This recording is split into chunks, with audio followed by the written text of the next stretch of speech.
We are now joined by Toby Shapshak, editor of Stuff Studio, who will moderate the third panel discussion for the day. Toby writes and speaks about how innovation is better in Africa. Welcome, Toby. Thanks, Dan, and welcome to everybody who's watching. The topic for this discussion is digital transformation and the role of hybrid cloud in meeting the demands of business. Now, I mean, it seems strange that we have to even talk about the cloud, right? Fishes don't tell you they swim in the ocean. They have no idea they're in the ocean. And what we really need is to know that the cloud is the ocean we all swim in now. But it's still one of those things that's a little hard to understand. And it's hard to understand in terms of the work from home scenario we've been discussing today. The fact that cybersecurity is infinitely more difficult because of all the various environments that people are in at home, in a coffee shop, and of how you can continue to make your business function when you're not in the same place. So we are having some fantastic debates today about this, and we're about to have another one. Let me introduce the panelists. Kabelo Makwane, Managing Executive Cloud Hosting and Security Business Solution, Vodacom Business. Steve Briggs, Chief Sales and Marketing Officer for CCOM. Robin Fisher, Senior Area Vice President Salesforce, MMEA. With moderator Toby Shapshak, Editor-in-Chief, Stuff Studio. Thank you. So let's kick off, and I'm going to go straight to you, Kabelo, because you were first on the list. What interests me about this panel, I should probably say first, is that we've got a whole bunch of different companies in the supply chain. We've got the undersea cable. We've got the last mile in terms of Vodacom. The undersea cable, obviously, is CCOM. And then we've got the software that has become so useful. And it was, in its very earliest days, considered one of the darlings of Web 2.0, and that's Salesforce. So we're looking to get quite a broad picture about all of these aspects and what they mean. But let's start with you, Kabelo. And I suppose, hybrid is just another way of saying partly in work, partly out of work, but also because we need to understand it in terms of cloud business. I mean, it used to be a nice to have, as you've told me before, but now it's a must have, isn't it? Yeah, exactly. And thanks, Toby, and thank you to the viewers. Absolutely. I mean, nearly now a decade ago, when the cloud, momentum started to accelerate, a lot of entities thought that people are going to adopt cloud first and move to public cloud as a matter of course. And enterprises, as soon as they started to realize, what is involved in actually journeying to cloud, started to recalibrate around the pace at which they're adopting cloud.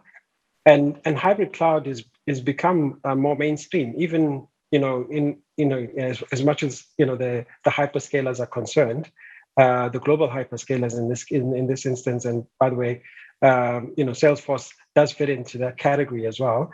But you also have the likes of Microsoft, Amazon, in terms of AWS, being some of the leaders in this particular space, have started to actually evolve their cloud strategies to also offer private cloud, as a combination of, and together with their public cloud offerings, so that they give, the enterprise, the user, the choice of how they adopt cloud and the pace at which they adopt, public cloud in particular, because the journey actually starts.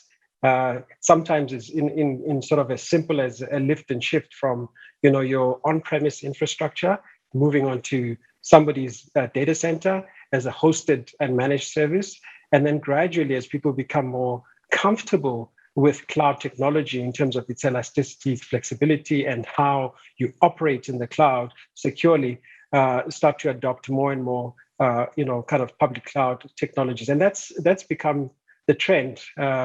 And it seems like it's going to be the trend that's going to persist going forward. If you look at most of the research from Gartner and IDC, a number of them are now starting to actually see the same trend emerge. In the latest study by IDC, effectively confirms this in terms of the adoption of primarily infrastructure as a service and the growth of infrastructure as a service versus platform as a service and software as a service, which are all growing in sort of like the upper double digits, in excess of 30% year on year, fueled also by what we've seen under COVID lockdown, the exponential growth in collaboration tools, as well as ERP systems, as people and businesses pivoted to digital. Indeed, I think you had me at lift and shift. It's a great phrase. Well, let's ask Robin, because Robin, Salesforce is one of the ERP suppliers, and it's curious for me to see the very big shifts that Salesforce has made, and not least your largest acquisition ever, which is buying Slack. And I have to admit that I too am a Slacker. Well, thank you very much, Toby, and thank you everyone for allowing me the opportunity to come and join this forum with esteemed colleague, Cabello Vodacom. Right, the last mile, we had CCOM on, I think, with Steve, and then of course yourself, Toby, as a user of Slack. Right, there's an interdependency. We the kind of the software as a service, we the application at the end. But if it wasn't for Vodacom doing the last mile and CCOM doing the undersea, it wouldn't work. But I love your analogy. I'm going to go back. The fish in the ocean don't know they're there. Right, cloud is pervasive. Cloud is everywhere, right? And I love the little analogy when I'm in South Africa, Toby, about saying, imagine we're going to a braai, and you head off and you go off to Woolworths and you buy something at Woolworths and you draw money from Standard Bank and you go down and you pick up your Windhoek lager or your Clip Drift and you go down to Clicks and you get your headache tablet because you might be feeling a little worse in the morning and you go and put your multi-choice on. All of those are using Salesforce. Vodacom themselves, CCOM. This isn't a plug. You wouldn't know it, because they've all adapted many, many years ago, understanding that they're not in the job of building infrastructure, right, or platform as a service. They are technology companies. Every company is a technology company, but they've got to focus on technology that drives their business and leave the infrastructure and the platforms and actually the applications to someone else that knows. I always used to say in the old days when I used to work tech companies, business used to be a slave to technology. Well, now technology really should be the enabler of business. Right. So it's kind of reversed it on its head. Those days of implementing something and worrying about the infrastructure and then getting the return and the value to your business, they long gone.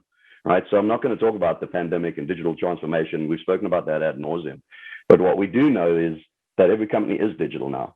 Right. 2 years ago, we made sure that we could have everyone working at home. And thanks to the likes of Vodacom and CCOM, we were able to do that, whether it was on a mobile device with 4G, and previously we were talking about 5G, or actually internet to the home. It was about making it critically important that we speak about a thing called digital HQ, Toby, around the office is now where in your pocket. It's where your employee is.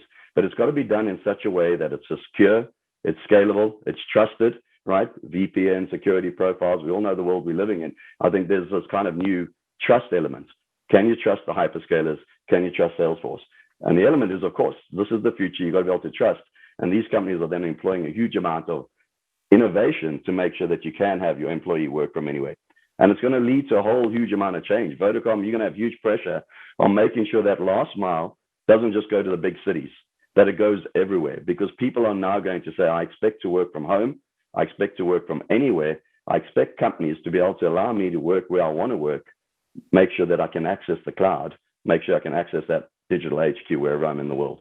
So yeah, we're in a different time, but it's going to have social dynamics, Toby, too, around what does the workforce of the future look like?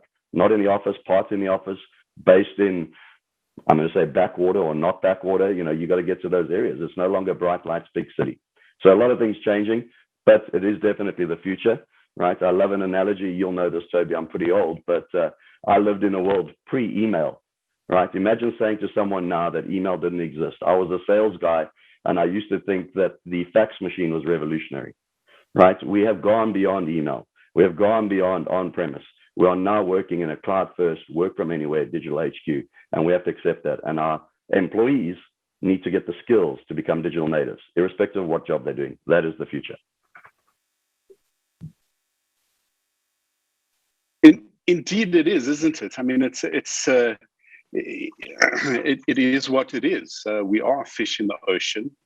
Speaking of oceans, Steve from CCOM, your technology has a lot of ocean above it.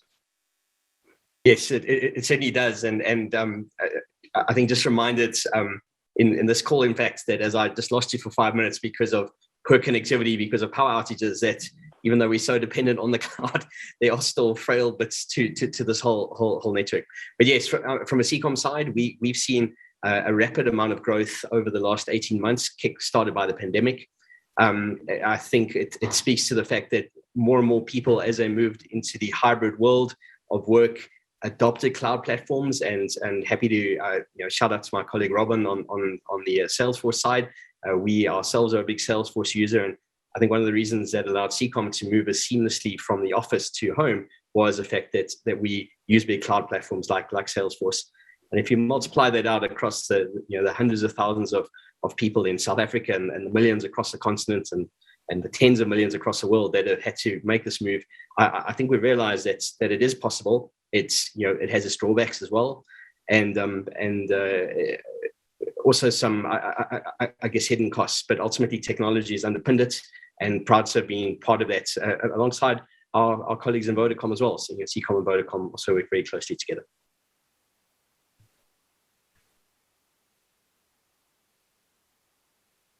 I suppose, indeed, Steve, what you're saying is and as Kabelo and Robin have both mentioned, it's a combination of all of these things. It's a combination of the connectivity of the data centers, of the software.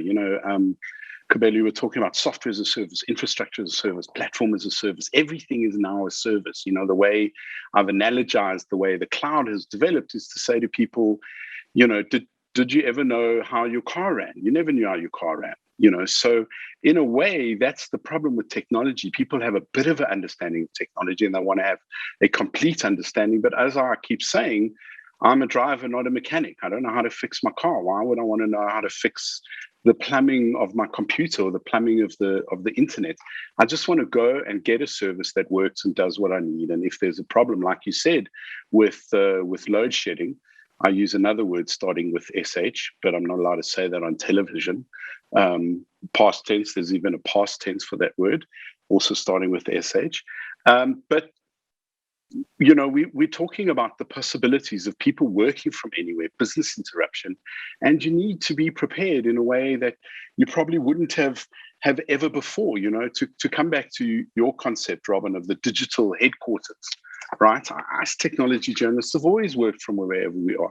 Technology executives mostly have always had a laptop and sit down and work wherever they are.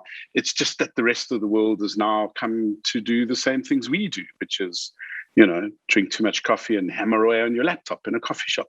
Kabelo, that's, obviously one of the many things that Vodacom offers, that be work anywhere because you can. Yeah, indeed, Toby. So I think you raise an interesting point, because if you look at a study that was recently published as well, from Wits University and the Johannesburg Center for Software Engineering, it's interesting. They highlight the fact that over 60% of organizations were actually ready for hard lockdown, right? So we it's inadvertent that we were building up towards this point, but there was reticence in the sense that employers were anxious about let's call it the traditional way of people going into a big corporate office and an office park, and that the clocking in system. So basically, time and attendance, right, is more a psychological phenomenon than it is a technology challenge. I have to say that personally, I'm thrilled that we've got away from this concept of work is somewhere you go and sit for 8 hours. I've never worked like that, and to be hamstrung by this utterly outdated way of valuing what your employees do. Luckily, and COVID's been a terrible time, the pandemic's been a terrible time, but it's kind of flushed away some of the ideas that needed to be dispensed with, right? Yeah, absolutely. And to evolve it even more in terms of where we are going in the future, I mean, employers now and businesses alike are looking to, let's call it, this whole notion of gig economy has become almost mainstream because people can work from anywhere at any location. It's all about outcomes, and the trust factor has been established. I think trust is the biggest thing. As with cloud usage, by the way, trust becomes a very, very central principle in how people operate remotely, because you have to trust that you will get the outcomes that you require, right? In the same way that when you use the cloud, you have to trust that the service is always on, always available, and will deliver to expectations, and the quality of the service is consistent. So I think we've moved in leaps and bounds, and as with all things, they say we should never waste a disaster, right? A good disaster. So COVID lockdown was probably one of those good disasters that has catalyzed, the 4IR sort of revolution. But at the same time, it's also dispelled, as you said, a lot of the, let's call it, dogma and notions about what work actually means. Indeed. I mean, I think this is a debate we're going to have for a long time. I mean, what does work from home really mean? Stephen Briggs, you and I are good examples of this. I know. Yes, indeed. So work from home, I think, has evolved as much as our understanding of this COVID crisis has evolved. And I was just looking recently at the articles written at the start of the pandemic, which proclaimed the death of the office. Some really big tech names, Google included, announcing that their staff would never go back, that this was a permanent shift. Only to be, I guess, go through the trough of despair, probably midpoint through the crisis towards the end of last year. And now companies are buying offices again for their staff. I think we've realized that there's a bit of middle ground, I guess, between being utterly digital native, having digital headquarters where you never see another soul in real life, and the need for people in a room and the energy that brings. Always difficult to make pronouncements kind of mid-crisis. To pick up on Kabella's point, never waste a good crisis. But it would seem that somewhere along the line we're going to live with a hybrid of the two. And it's been interesting from our business perspective. We, as you rightly point out, Toby, started off deep under the ocean, but we have branched into B2B, and at the start of the crisis launched a consumer product for people working from home and the fiber required for that. We saw a massive spike in that as people needed good quality internet to move their lives digitally and educate the kids and all of that. And now that people are going back to the office, there's been a distinct disinterest in that space, and I think it just supports what you've been saying there as well. So where does this all end? I'm not sure, but at a snapshot in time that we're in, I imagine it's going to be a kind of blend where ultimately the epicenter is in the digital world, some kind of cloud headquarters, but very much with people in rooms and whiteboards and coffee equally part of that mix. Indeed, and I suppose one of the aspects we're talking about so much, Robin, especially in the business that Salesforce runs, is the difference between virtual versus live engagement. Is this enough? Do people want to be in the same room as someone else? I mean, personally, I think that one of the good things is that in the past, if you did a call, it was a voice call. Now it's a video call. You can't be in the same place, but at least you can see the other person's face. I mean, I heard the most fascinating anecdotes about kids are struggling at school because they're all wearing masks and they can't see the other kids' faces. They can't read the facial expressions. Therefore, they're struggling to see whether the other kid's angry or upset or whatever. And that's so true of all of us. On a phone, you only really had someone's voice. Now you have someone's face. But, it comes back down to the conversation we've been having about what will the hybrid workforce or the hybrid work of the future look like? Because this is not the final. We haven't reached the end goal, have we? I mean, we continuously evolving. Yeah, 100%. There is never going to be an end state, right? I think 2 years ago, if you'd said to me the whole world was going to shut down, I would have taken you a pretty big bet that wasn't the case, right? And I work in a tech company. None of us saw it coming. But we had to lift and shift. We had to change rapidly. But I do think there's been some pretty profound, large announcements from technology companies stating what the future looks like. And I think it's pretty arrogant to know exactly what the future is going to look like. It's going to morph over time. So we were a big one for being in the right place at the right time. Salesforce is all around remote working. And, I suppose we were a net benefactor from COVID. But I suppose hopefully our customers were also net benefactors of having our service, that they could move their personnel to get home as quick as possible, right? The old days you called it a call center. Well, now it's a call home, right? You take in that call if you happen to be an agent wherever you are. But I do think the future is going to be somewhat in between. I think this kind of flex environment, part in the office, part out of the office, is probably something of the future. So even at Salesforce, certainly in some of our bigger centers, we're giving back some real estate, and we're moving some other real estate into more open space, flex environment where people will come in. And we expect people to come in from time to time, maybe a few days a week or maybe 1 week in a month, because the human connection is critical. At the end of the day, we are human beings. There's that human connection.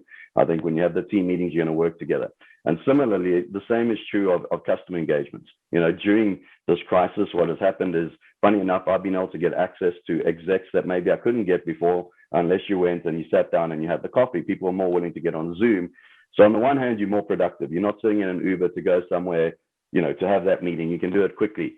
But there's certain things where it becomes really critical for business processes, where you're doing transformation projects or you're doing deep in discovery workshops. We're traditional in a way. Nothing beats putting a post-it on the wall or the whiteboarding, and also just having the attention, right? As much as we live in front of a device, do I know I fully have your attention? Are you reading email? Or are you looking at a website? Whereas in a face-to-face meeting, the laptop's closed, the phone is down, you have that engagement, and you can get more out of it in that short period of time. But for those regular meetings, it's definitely, let's do a Zoom, right? You don't have to be in rush hour traffic anymore to get to the office. So there's a real balance to that. And, you spoke about being a slacker. There are certainly some activities you can do, Slack, bringing it together, that you can work in collaborative documents. You don't have to physically pass over a file or a laptop. You can be collaborative on some of those automation products, but it's definitely a balance of both, Toby. And I look forward to it. I think we get energy from other humans. We get energy from our colleagues. Let's just get the balance right. And I think Kabela said it really right. It's now in this era, we're measuring productivity, right? And there comes a lot of trust. You're working at home. The boss isn't over your shoulder 9 to 5, showing up and not actually doing anything. Now it's around measuring output rather than actual time working. And it's about having the tools to make sure they can do what they need to do. But then also, management through management is what dashboards. Are you doing what you're doing? Are we seeing productivity going up? Are there call connects? Is there pipeline? Is there service requests? So it's a bit of trust, but a bit of tools to make sure we trust you, right? Indeed, and we've only got 5 minutes left, but I want to just ask each of you just quickly for 2 minutes each. For me, the most important thing is not just access, not just the hybrid thing, but cybersecurity. I'm insanely paranoid, and most people find it too complex and therefore don't engage with it. But it really is up to companies to make sure that there is security on people's computers and that they don't do silly things like click on phishing mails. I mean, talk about the new normal. Someone tried to phish my wife to get her an OTP, I assume to get into a bank account. And she gave the phone to me. I mean, it was hilarious, brilliant pitch. But the part that amused me the most was that I could hear his kids in the background, right? So even the scam artists are working from home, and cybersecurity is now critical. Let's start with you, Robin. Yeah, I couldn't agree with you more. I think Kabela touched on it. We call it the trust enterprise, right? So not all clouds are created equal, right? You could technically just take a laptop and you become a cloud company. Not all clouds are created not equal. Same with infrastructure, right? Whether you happen to be a hyperscaler or you put in the infrastructure there. So, trust is the number one imperative. And I think every company has a responsibility to make sure that they're employing the latest in technology. So, certainly a company like Salesforce, not only do we make sure that we constantly, kind of white label hacking our services, making sure that we can make sure that they're not done, that we put security and encryption in there, user protocols, VPN security, authentication, factor authentication. But the reality is, it's that trust. And Kabela, you spoke around it. It's trust to say that you can't break into my Wi-Fi, trust you can't break into my application. And in the event that there was a breach, how quickly you can audit that or control that. So you have to trust the hyperscalers. You have to trust the guys that provide it, but they need to be done in a way. And I will say this, Toby, not all clouds are created equal, right? That is a reality. And I think people need to do their due diligence, make sure that they understand which vendor they're working with, or what hyperscaler or what infrastructure platform provider. But you have to trust the cloud. So make sure that the vendor has done their due diligence. Indeed. Let's go to you, Steve, so Cabello can have the last word, seeing as he had the first word. Sure, certainly. So again, critically important. If we are going to keep our digital world going, we've got to have security and trust behind that. Just some interesting stats that we've observed as a big pipe bringing traffic into South Africa and the continent. We've seen a 300% increase in cybersecurity incidents over the last 18 months. We ourselves have just taken a big step of putting a DDoS service into our network for customers to opt into. As part of that attempt to create a cleaner pipe. I wouldn't ever say it's completely clean, but trying to put some more security in there. I think, Toby, your story though about your wife's your phishing experience, it just shows how you can do all these really big infrastructural security moves, but it's going to come down to end users. It's going to come down to the person inadvertently picking up a flash drive and sticking it in their laptop to see what happens, or someone clicking on the email link or so on. So they're all these so-called attack vectors, and it's about education and also about putting the big security fence around your house. I'm using a very Johannesburg analogy there, but one I'm sure our international colleagues would understand as well. It's a bit of both. Thank you, Steve. And over to you, Cabello. Toby, the story that comes to mind when we talk about security is one where, during my years of being a traveling consultant across the continent, I came across a lot of public sector officials, and I mean no disrespect, but a number of them would never use, or let's call it by choice, would prefer to use a public cloud email service as opposed to their own enterprise email service. And I was always, quite curious as to why that is. And it all boils down to security and the trust in their own, so let's call it ICT professionals to provide defense in depth, both at an email, data service level and also at an application service level, right? Beyond the traditional things around anti-malware and anti-phishing. So it goes to show you that cloud, natively by design is more secure. And in actual fact, that it presents a wonderful opportunity for even smaller enterprises, especially when you look at, CRM systems and ERP systems that can enable them to give, to obtain almost at an instance digital presence and create that force multiplier to access new markets, which previously they would have not been able to access without cloud technology. So, and do that, by the way, securely, right? And security, is both embedded on the network side of things, on the compute side of things, at the application layer, and in terms of how you actually transmit the data in an encrypted format in using cloud services. More so than you ever have been able to do with kind of, let's call it, some of the more traditional and archaic ways of deploying these infrastructures. You said it well, right? Nobody cares about, what goes into the mechanics of, making a car move from point A to point B, right? And I think, as more people appreciate that, there's a lot of expertise that go into making sure that these systems are always available. I think we can accelerate into opening up opportunities for e-commerce and really kind of broadening out that landscape of economic development as well, and also creating new skills and new job opportunities, which are sorely needed in our context as people use digital to kind of move their goods and services about. Well, thank you very much, gentlemen. I'm afraid that's all we have time for, but a really fascinating conversation about some of the things that we see on our journey to the new normal, because we're not really there.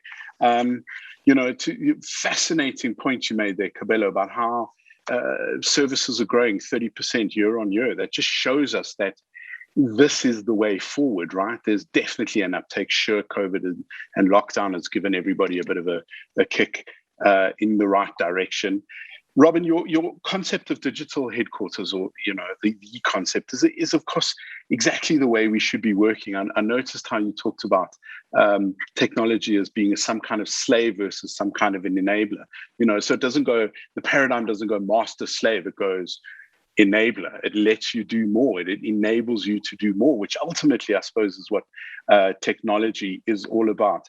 And Steve, you've really summed up the kind of the explosion of cloud computing during the pandemic. But just you've got to remain functional. You've got to have business continuity, in spite of the fact that CCOM, it's an extraordinary statistic, 300% increase in cybersecurity incidents in the last 18 months. Really drives home the fact that we need to be very conscious of this. And especially if you run a business or you work in a business, you need to be more paranoid than ever before. Thank you very much for joining us all, gentlemen, and thank you to the viewers.